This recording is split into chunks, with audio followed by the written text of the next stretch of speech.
82.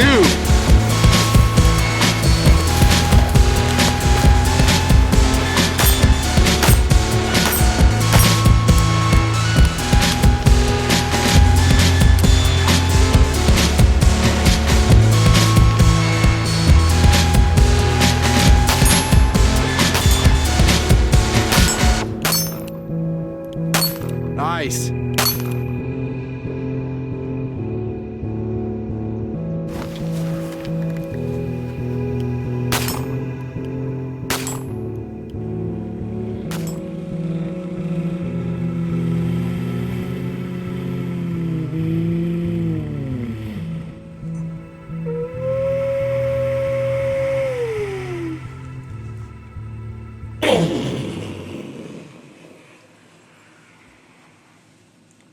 Name the tank. Tank enthusiasts, chime in. You already know it. Main battle tank, British Army, Challenger 2. Very advanced, heavily armored. It's fast, it's reliable. One of the best main battle tanks in the entire world. Yes, even taking into account the also very awesome M1 Abrams. Challenger 2 features a 120 millimeter rifled main gun in contrast to the American approach going smoothbore. Then topside, it's got the L37A2 GPMG. It's got a coaxial 7.62 machine gun. I may have busted it off. This is a shelf model in my office. Love tanks. I've used them before in my tabletop reviews. Hey guys, nothing fancy. Time for a pistol review. Opening it up with a tank. Yeah, I thought it was kind of appropriate. Here's why. Because I reviewed this gun in September 2009, and it also is a tank. I called it the full power option Smith & Wesson 686 quintessential 357 Magnum. Man, I love the 686. This is actually a 686P 7-shot. It's the one I use for that tabletop review. Lots and lots of people like me around the world just absolutely love this gun. However, like me, they probably cannot afford to shoot it that much. Now, if you reload, you have a lot of time in your hands and you don't have a ton of calibers, you can probably afford to shoot your 686 a lot more. Running 38 special rounds, downloading them, the brass will last a long time. Absolutely. Here in the Nut Fancy project, I'm running currently about, I haven't counted them, but I'll guess about 25 calibers of guns. You know, the inventory is always being updated, sold, traded in, new ones on loan. So yeah, there's a lot of ammunition going out and coming in, and there's no way I can reload. Therefore, every time I go at least shoot 357 in a 686, I just see pure dollar signs. Oh, how I love it though. Love it, love it, love it. Shooting 38 specials in it, great. Well, welcome to the understudy of the Smith & Wesson 686. It is completing a long-term test here in the Nut Fancy project. Say hello to the Smith & Wesson 617. It's basically the same gun, guys, just in 22 long rifle. Truly an understudy. I want to jump right into philosophy of use, going by those dumb talking points like I don't know, been doing for years now. How about philosophy of use? Well, you guys already know this. I already mentioned it. It's an understudy, so it's a training gun for your 686. And actually, I'm going to enlarge that, not just for your 686, but for all of your full-sized revolvers. Now, we might make some points in ergonomics that, well, you know, the cylinder release is different in this gun or that gun. You know what I say? I say it's close enough that if you have any type of full-size 38, 357, heck, even if it isn't full-size, maybe it's another J-frame Smith, then this will be an outstanding trainer for it. And those battery of arms, which I myself had to get good at, I'm okay at now, not excellent. I'm talking about fast revolver shooting, fast and positive reloads. Those are skill sets that need to be practiced. And preferably practiced a lot. The 617 is your ticket to do just that. I'll talk about competitive options as the video progresses, comes to an end, undervalue, something like that. 4.23. So to me, it's a trainer. It's a revolver trainer. You know, ideally for another 686 or another Smith & Wesson full-size revolver. But like I said, it could go across the board to a Ruger, to a Taurus, to whatever other brand of revolver you have. The 617 can work perfectly for that. Full-size trainer, understudy. And then we'd go into another philosophy view. It's one of my favorites, recreational. You know, I probably shot this gun way too much prior to this review. I sometimes get carried away when I find just awesome guns like this. I have such a fun time doing it, and it's like an excuse. I was like, well, I need to go get more footage for that gun. Honestly, I've got more footage than I know what to do with on the 617. I'm going to roll it at the beginning of the video. I'm going to roll it at the end of the video. About 20 Man, I got a lot. now. Hope you don't get tired of it. But it shows the 617 testing with myself, my crew members here in TMP. Great times. It's just fun. I could take a 617 out, probably 500 rounds. You heard me right, 500 rounds, because I went through 500 rounds in one day in a 617. All right, maybe 400. I mean, you've seen those containers, the bulk ammo containers. I mean, we emptied that thing with a 617. It wasn't just me. It was like 3 of us shooting that day. Yeah, we went through a lot of rounds. That gets back to, by the way, what I'm saying. It's a tank. Thing's built. It's the understudy, just like this one. And recreationally, when we're talking about that POU, it makes it very comfortable and fun to shoot. If you're going to go teach your girlfriend, your wife to shoot, what a great gun to teach them with. The 617 has no recoil. It's very unintimidating. There's no blast. There's hardly any sound, especially if you choose your loads carefully. You put some heavy subsonics in there. It's like shooting a silenced pistol. Great training gun. I mean, recreational. To bring them into the sport of shooting, to train them for defensive shooting, the Smith & Wesson 617 is just fabulous.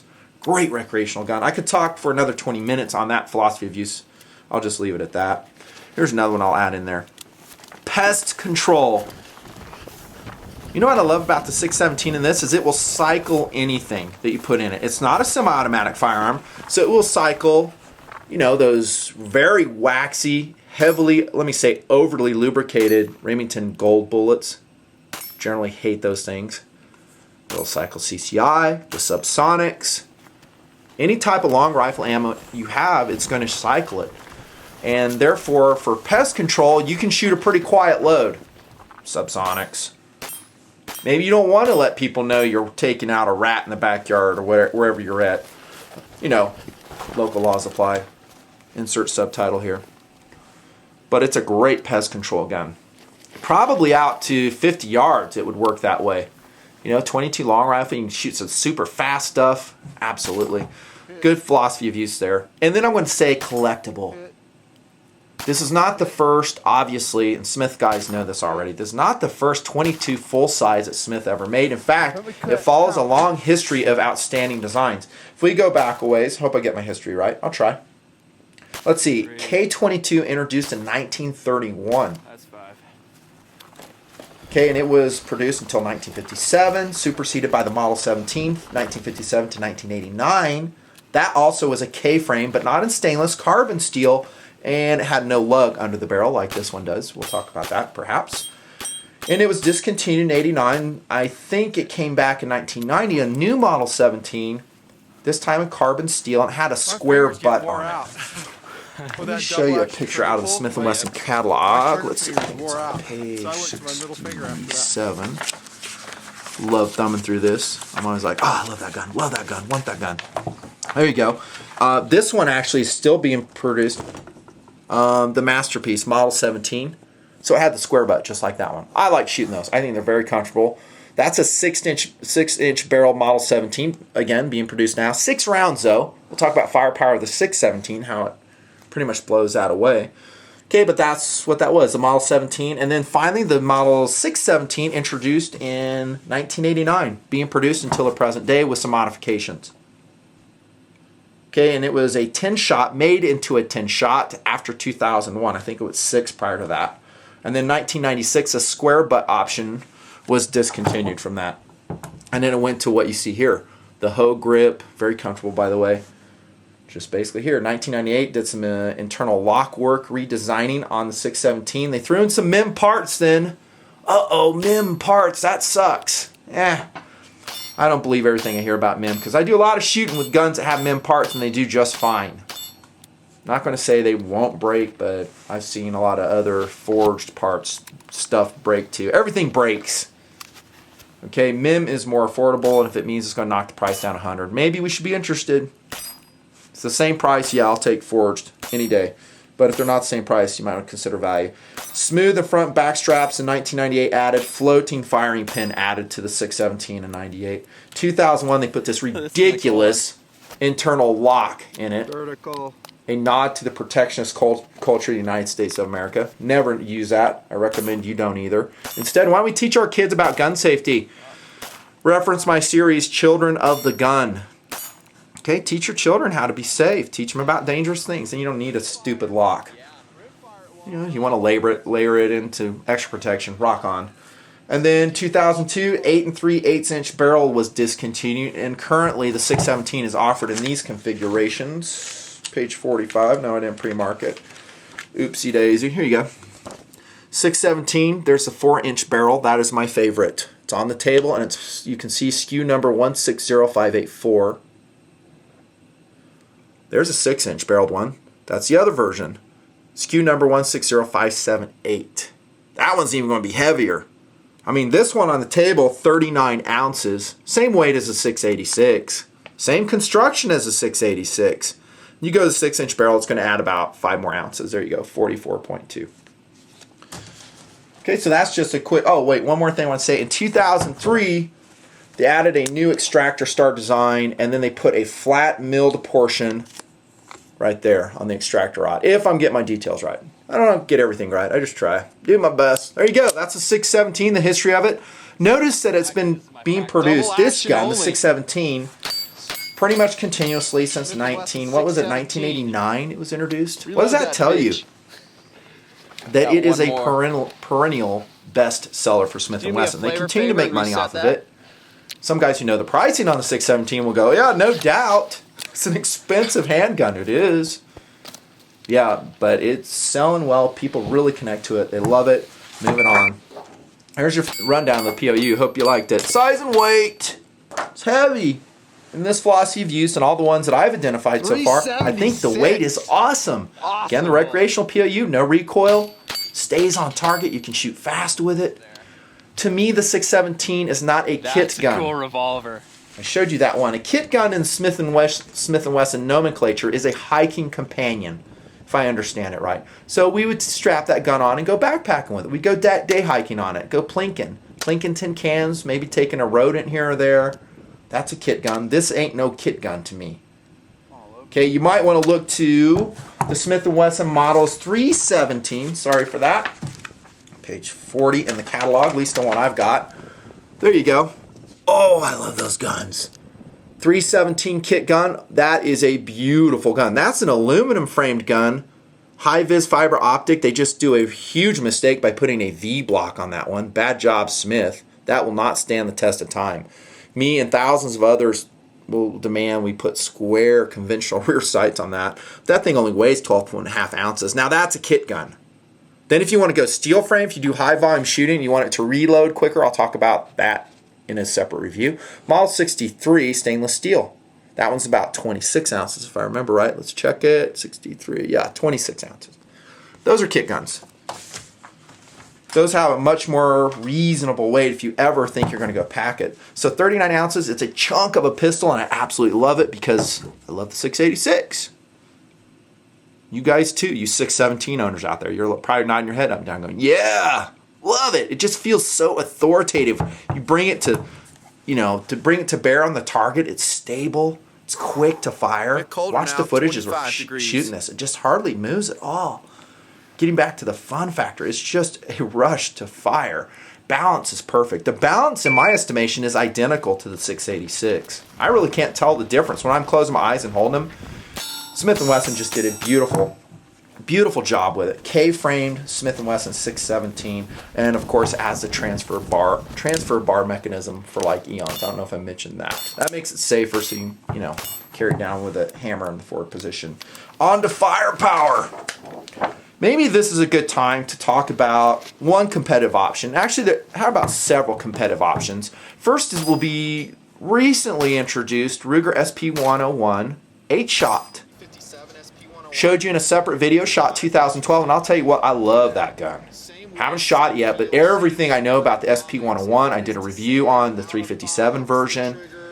I'm going to love the Ruger SP101, save for a few drawbacks. I said it in the video. Trigger will be one of them. And in this case, rounds count will be one of them. The Smith & Wesson 617 is going to beat it by 2 rounds. Well, what difference does that make? Nothing fancy. That's ridiculous. 2 rounds. Well, I'll tell you what difference it makes. Fun. That's what difference it makes. Especially when you start doing your steel target drills. You know, you can do strings of 5, 5 and 5, 5 and 5. Reload, it's a huge thing. 2 rounds is a big thing when I'm just talking about the recreational philosophy of use. Okay, I love it. It beats SP101 by 2 rounds. Why didn't SP101 come out in 10 rounds? It would have been really competitive. Don't get me wrong, I still think it's awesome. It beats a conventional revolver by 2 rounds. And then we could talk about another competitive option, the 999 Tracker by Taurus. 9 rounds, so it's almost there. Still down by 1. That's a 38-ounce revolver.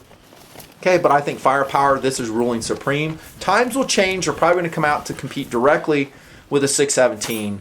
But right now, this is like beginning part of 2012. This is it. Love the firepower. And now I've got to talk about an accessory. Usually I would wait till I got to accessories to talk about it, but I'm going to do it now. Check these out. This is an almost mandatory, I repeat, mandatory addition to your 617. These are speed loaders. Check this out.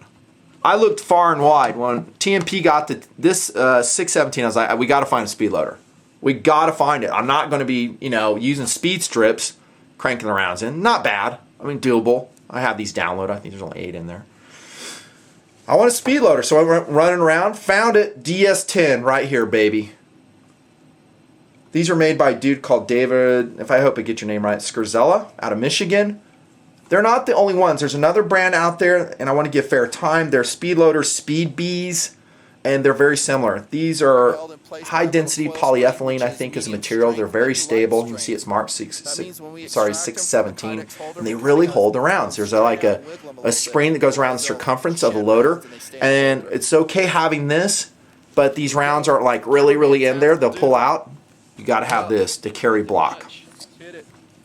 This is not an inexpensive setup, guys. Each of these, more or less, they're about 0.6 ounces is all, without ammo in them, is about $25, more or less.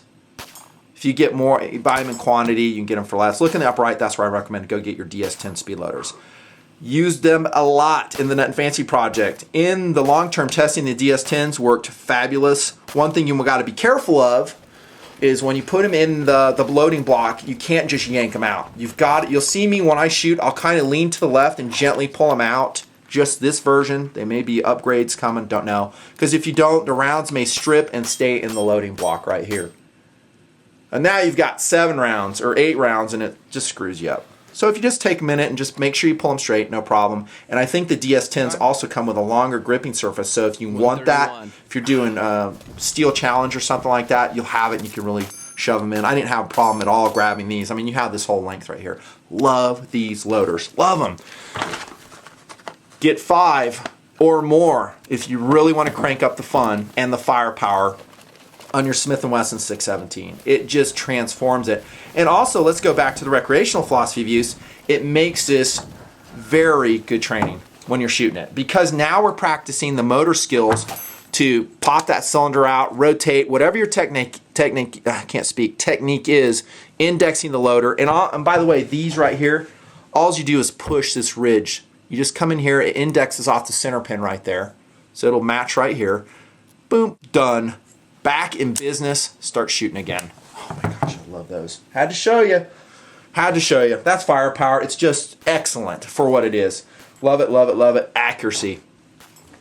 I'm 18 minutes in this already. I'm just talking, not counting the intro, and I'm going as fast as I can, guys. It's interesting, though. Here we go. TMP Research, my buddy. TMP Research. He's been with the project a couple of years now. Helps me out. He sent me these targets. He's also a 617 aficionado. This is what he did. He's so detailed. The guy just cracks me up. Okay, so he's Federal 36 grain, double action. He shot this last December. 15 yards. TMPR, dude, were you sitting or standing? Because if you were standing, that is a very good grouping. I didn't count the holes, but that's probably 2 cylinders full. That's excellent. Really good job. And these are adjustable sights too, so he can dial that on for his load and get it right here. No doubt. I love that, the adjustable sights on the 617. Pretty common for, you know, full-size revolvers. Good job, man. Then we go to 7 yards. This is also, I think this is probably Federal bulk. That's what that Federal 36 grain is. Again, it'll shoot all the crap. I call that Federal bulk crap. Lots of failures to ignite. Not lots, occasional. He's so funny. 2 by 1 inch group. 6 o'clock point of aim. Look at that. That mimics my own results, by the way. I do not find the 617 to be a one-hole gun at 7 yards standing. Don't. I just don't. I know, it frustrated me. You know, if you guys own a 617, you're a TMPer, you show a TMP subscription, okay, and your video date is after the date of this one, do a response video. If you shooting it, I'll have Airlines go look and we'll attach it. And then you guys can go watch other TMPers shooting their 617. Date has to be after this video. That's a caveat. And you got to be a TMPer. Here you go. 7 yards is another one of his groups. Good job. That's CCI mini mags. TMP research, banging those out. And then we did some speed drills. Oh, that was fun. Went to Impact Guns. Here's the result. I'll have to roll the picture in because I didn't find the target. It's kind of an amalgamation of speed and accuracy. You're shooting as fast as you can, but all the rounds have to go into the outline of a credit card. It did really good on that. And that's with double action. But most of my shooting was double action. Here's Tactical Doodle, my son. Speed drill. Nice job, son. Headshots. This is November 2011, CCI Mini Mags. Is that a speed drill? I don't know if that was a speed drill or not. And the reason that's important because that's decent accuracy. And I didn't write a distance down. That's got to be 7 yards. Yeah, that's probably around 7. That group sucks. That one's good. I forget if that was a speed drill or not. I doubt it because the groups will enlarge. That's basically where we're blowing a whistle, shooting as fast as we can.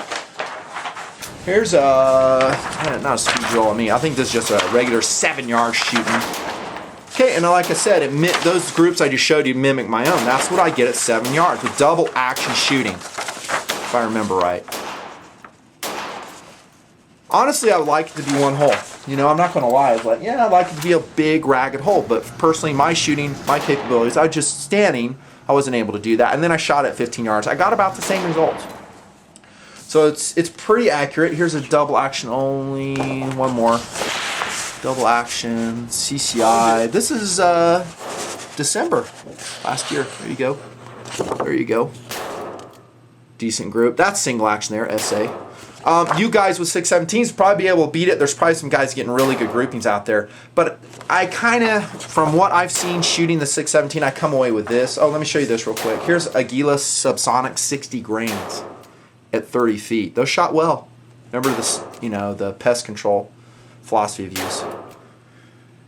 I kind of come away with this. When you got 10 shots, you got a lot more variation in the cylinder. I don't know if it'll be a one-hole revolver. You know, my gut feeling, I didn't shoot at 25 yards. I'm sorry, I just didn't. Wasn't motivated to do it. No, I probably think it is probably a 3-inch gun at 25 yards. There you go. There's accuracy. I'll call it good to excellent, not outstanding, from my own shooting. Different loads. Ergonomics. Talked about the sights already. I do paint that front sight. I recommend you do too. Just use the Testors paint. I put several coats of white paint under it, and then I'll put Testors fluorescent on it. Why don't you use sight paint? Not fancy. They make specific sight paint for it. Why don't you do that? I don't have good luck with it. It's not really high contrast. Look how contrasty that is. When we talk about accessories, you can retrofit it since it is basically a full-size Smith & Wesson revolver. Put on different sight set on it. I don't know why you would, though. I just love the conventional Smith & Wesson sights. Look at that sick sight picture. Awesome. Adjustable for windage and elevation. Just like all full-size revolvers should be in my estimation. How about that trigger? Well, the trigger as it comes, I think, is about a 10 to 12 pound double action pull, 4.5 pound single pull. With me, I had it Smith by Terry G of Impact Guns. And Terry brought, and actually I gave him a Wolf spring kit. I think it was Wolf. So I put in a different hammer strut spring. The plot will thicken here in a second.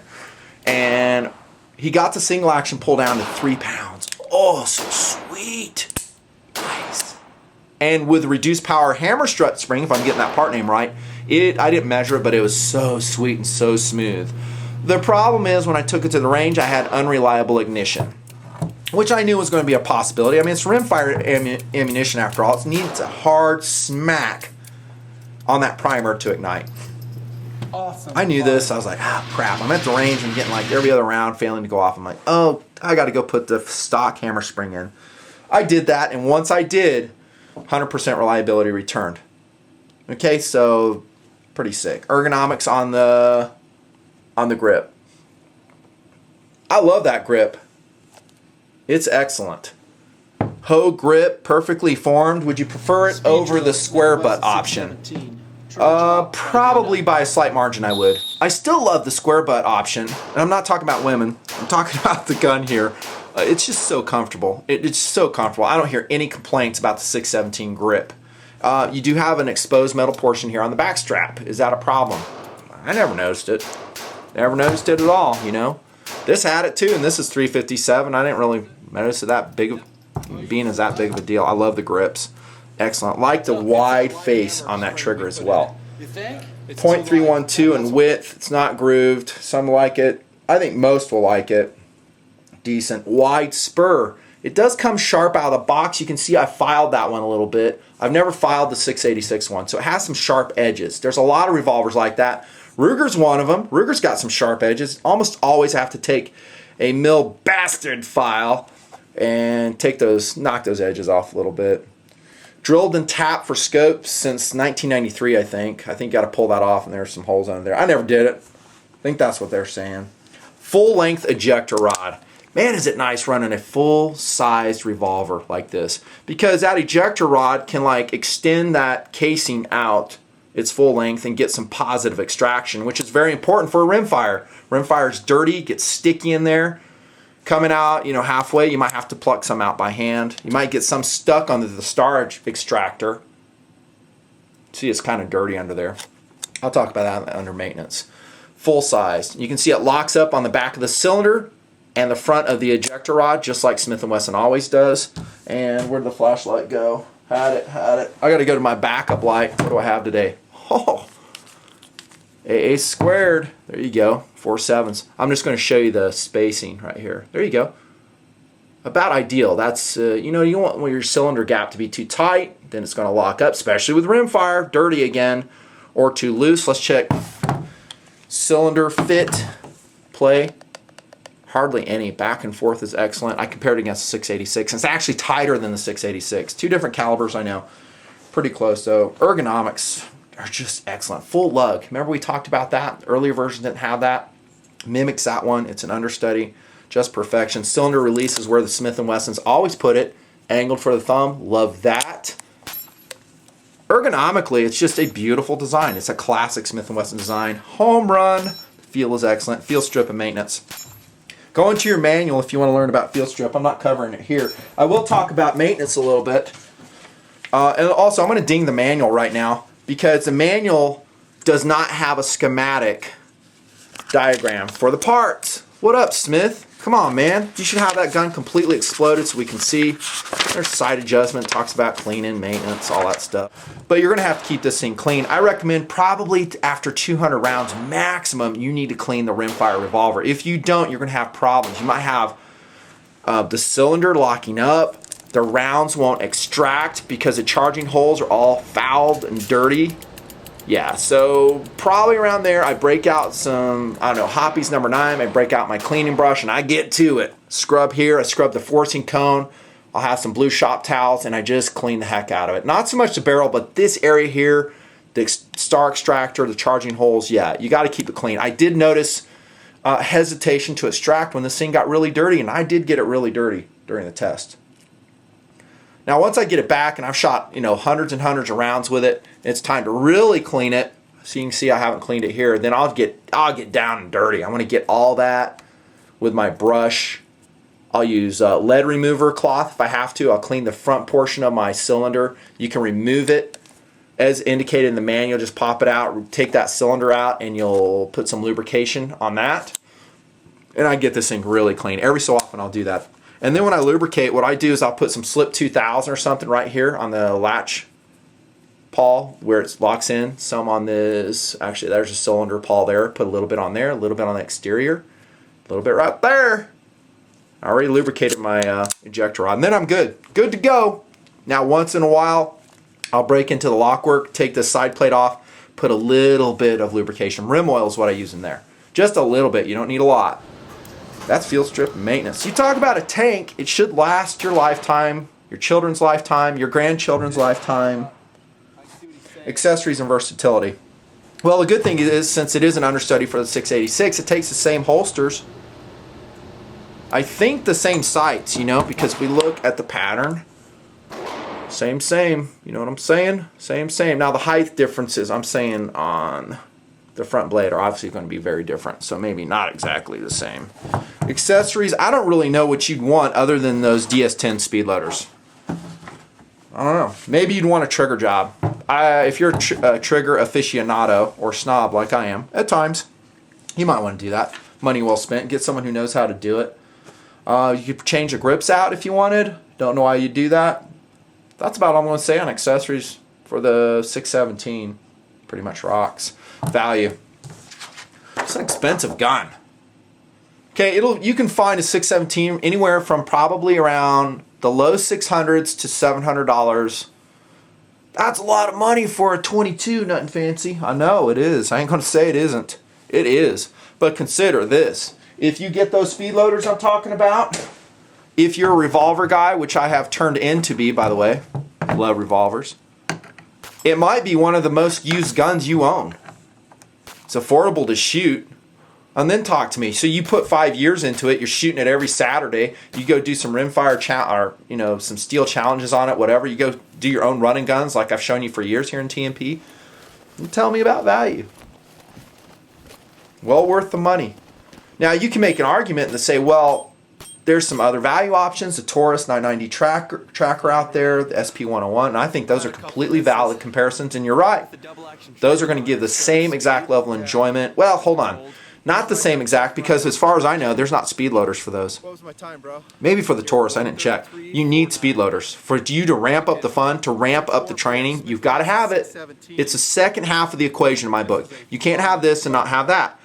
Unless you just are really not after maximum fun and honestly maximum training. If you don't mind fat fingering in every round, go for it. I was running 617 like that for months before I hooked into these. I'm with it. Understand. The Ruger SP101, that's going to be less money. Don't know the price on it quite yet. Taurus, definitely less money, probably by a couple $100. I'll tell you this, so I had a Taurus tracker early in my life. Not early, it's probably 8 years ago before I started TMP. I did not like it. Was not accurate. I showed you the accuracy on this gun. It didn't even approach that level of accuracy, the one I had. I bought it used, and I just wasn't pleased with it. I didn't like the trigger. I sold it. It's gone. There you go. That's value. Durability and reliability. There have been some reports that the 617 has had problems out there, and pretty much every handgun will have problems from what I've seen here in 4 years of doing the Nut and Fancy project. Send it back to Smith & Wesson. They'll hook you up. I haven't heard of an instance where they didn't. I think, there's some issues with, the internal lock work. Fire a couple rounds, it would just lock up on them. Not sure what that was about. I honestly have no issues with the 617. I have no issues recommending it to you with my highest recommendation at all. I think is probably one of the most durable, even accurate and reliable rimfire revolvers ever made in the history of being made. Durability and reliability, from what I've seen from the other 617 owners that I've talked to, like my buddy TMP Research, has been outstanding. You'll have a blip here and there. I wouldn't worry too much about it, though. And that ends the review with track record. Just talked about it. It's excellent. Excellent. Of course, you'll have a blip here and there. Let me say this, too. I said the philosophy of use, a collection. You can collect a 617 because it is a moment in history, although it has been quite a long moment in history with Smith & Wesson since 1989. It's been being produced. But it's still a collection. Maybe in the future they're going to change it, and it's cool having that. And guys may ask, well, what do you think about those other ones, about the Model 18 Combat Masterpiece 6-shot? Remember I showed you in the catalog that one? Where'd that catalog go? I love that gun. I think it's cool. It is cool. It's just old classic Smith & Wesson cool, but it's not 686 fun cool. I'd much rather have this gun. For shooting, it's 10 shots. Now you make that 10 shots, now I'm on board. By the way, the current version has a, oh wait, there you go, 4-inch barrel. That's what I want to show you. 4-inch barrel and there's 6-inch barrel. Both excellent guns, but 4 extra rounds, what I said earlier, plays. You know, compared to the other ones, I think the real competition between the 617, if you are considering it, I would look hard and fast at those kit guns. They're not 10 shots, they're 8 shots. There you go, the Model 63 in stainless steel and the aluminum, very much a kit gun. 8 rounds, 3-inch barrel, and 22 long rifle. I would look very closely at those if you're spending money. I have found in my running of the aluminum 22 revolvers, and I was going to mention this in another review, I'm going to throw it out now. This is easier to reload. There's less resistance in the stainless steel cylinder. The rounds slide in. It fouls less, I don't know, readily, I guess. And it's just a better high-use gun. So as we're running those hundreds of rounds when we're testing the 617, it heats up, by the way. The gun gets hot, and when it gets hot, everything expands. Sometimes those cases get sticky. I find in the aluminum J-frames that case extraction of that 22 long rifle becomes an issue. There you go, guys. Love the 617. Love it. You look at my likability scale, it says it. That is a Nut and Fancy review. Highly recommended. Thanks for watching. It is a tank of a 22 revolver.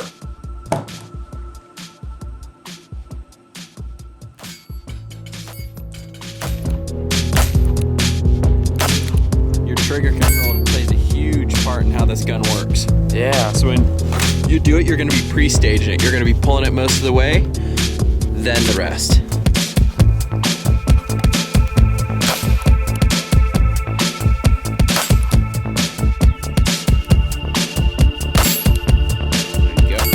There you go.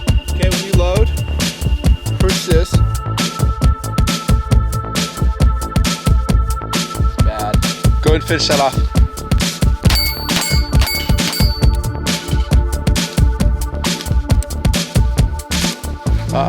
Remember how oh, but I guess it's on the wrong side though. Never mind. I don't know what else I'm supposed to do. It has to be that, because normally I put my loader on that the side. right side. That's why I was jumping him into my thing. But this isn't really a reloading drill, it's just for practice. Okay, I'm gonna do that same thing again. I want to start with you closing the cylinder, then I'm going to go to your name patch and tap you. When I tap you, you're ready for the drill.